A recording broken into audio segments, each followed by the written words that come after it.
नमस्कारम। त्रिवेणी योगपीठ द्वारा चलाई जा रही योगिक क्रियाओं के अभ्यासों की श्रृंखला में फिर से आपका स्वागत है। देखिए, पिछले काफ़ी दिनों से हम स्वर विज्ञान पर बात कर रहे हैं और स्वर विज्ञान पर बात कर रहे हैं और हमारा प्रयास है कि हम छोटी-छोटी जानकारी आपको दें ताकि आप इन छोटी-छोटी जानकारियों को रोज़ थोड़ा-थोड़ा सा अपने जीवन में उतारें और अपने जीवन में ऐसे उतारें कि फिर आप अभ्यस्त हो जाएं। और आप जब अभ्यस्त हो जाएंगे तो आप देखेंगे कि आप अपनी बहुत सारी बीमारियों को इस स्वर पर काम करके ठीक कर सकते हैं। आप अपने कामों को सिद्ध कर सकते हैं, आप आनंद में रह सकते हैं, आप प्रफुल्लित रह सकते हैं, बशर्ते कि आप होश पूर्वक अपने स्वर पर काम करें। तो स्वर के बारे में जैसे कि मैंने पहले भी आपको बताया कि स्वर जो हमारे स्वर 3 स्वर हैं, एक हमारा सूर्य स्वर है, एक हमारा चंद्र स्वर है और एक हमारा जो मध्य नाड़ी है जिसको सुषुम्ना नाड़ी कहते हैं, यानी कि हमारे पिंगला, इड़ा और सुषुम्ना नाड़ी। तो इन तीनों नाड़ियों पर यदि आप होशपूर्वक काम करते हैं तो आप अपने कामों को बहुत अच्छे तरीके से सिद्ध कर सकते हैं और आपको किसी एस्ट्रोलॉजर के पास जाने की जरूरत नहीं पड़ेगी। आप अपने खुद के एस्ट्रोलॉजर खुद बन जाएंगे। ये वो विद्या है जो शिवजी भगवान ने माता पार्वती को दी थी और माता पार्वती से फिर हमारे ऋषियों ने, मुनियों ने, हमारे योगियों ने, सभी ने इस जानकारी को समझा, जाना, अपने जीवन में उतारा। फिर हम लोगों के लिए उन्होंने ये धरोहर हमें सौंप दी।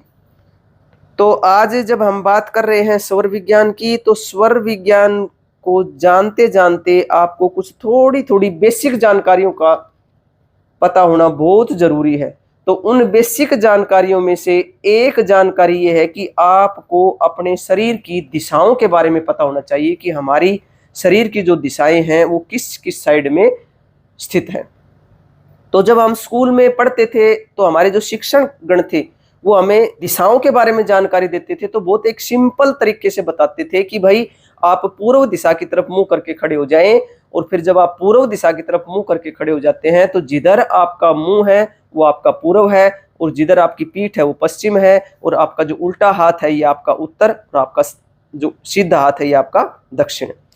यानी कि आप एक छोटी सी उक्ति से इस बात को समझें कि यथा पिंडे तथा ब्रह्मांडे, यानी कि इस पिंड में जो कुछ भी है वही सब कुछ इस ब्रह्मांड में भी है।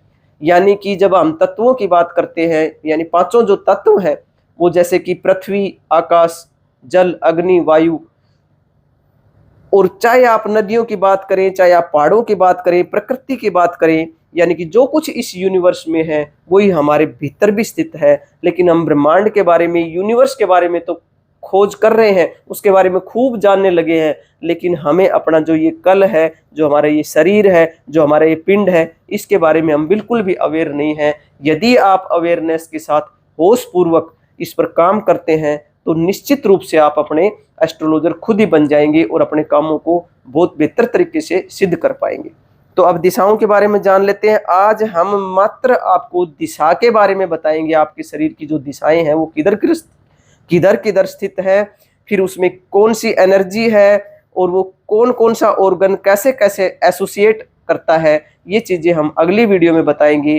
क्योंकि मात्र मेरा ये प्रयास है कि आप छोटी छोटी बात सीखकर उसको धारण करें।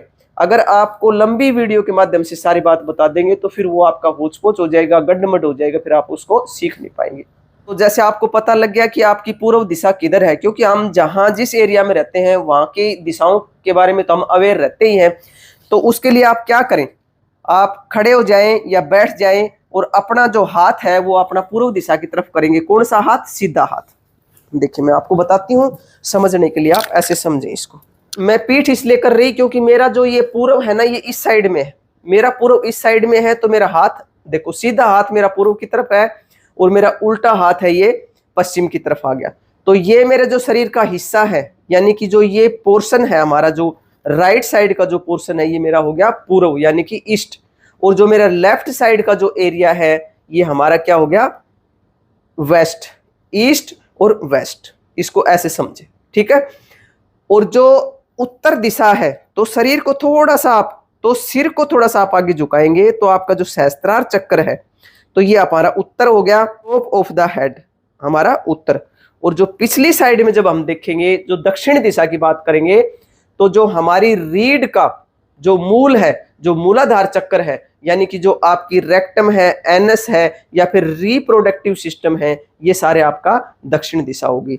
तो ये तो दिशाओं को समझने के लिए मैंने आपको ऐसे बताया, और आप इन दिशाओं को समझ के इनको जान लें। जब दिशाओं के बारे में अब अच्छे से जान जाएंगे तो फिर हम धीरे धीरे आगे बढ़ेंगे कि हमारी जो ये दिशाएं हैं, ये कैसे कैसे, कौन कौन सी दिशा में कौन कौन सी एनर्जी है, और कैसे मतलब जो ऑर्गन है ये किस दिशा में स्थित है, और उन पर हम कैसे काम करें, स्वर विज्ञान के माध्यम से उनको कैसे हम ठीक कर सकते हैं, किस स्वर से किस ऑर्गन को ठीक कर सकते हैं, ये जानकारी हम अगले वीडियो में देने का प्रयास करेंगे। तो आज के लिए बस इतना ही। आप सभी के लिए बहुत प्रार्थना, आप सभी का आनंदमय मंगल हो, आप सभी की स्वास्थ्य मुक्ति हो, हम सभी और हमारी आने वाली संतानें स्वस्थ रह सकें, शुद्ध प्राणवायु में सांस ले सकें, इसी बात के लिए हम निरंतरता के साथ प्रयासरत है। और जब तक इस धरती पर रहेंगे, इन पुण्य कार्यों के लिए निरंतरता से, प्रतिबद्धता के साथ आपसे मिलते रहेंगे। आप सभी का मंगल हो, आप सभी स्वस्थ हो, इसी कामना के साथ फिर मिलेंगे।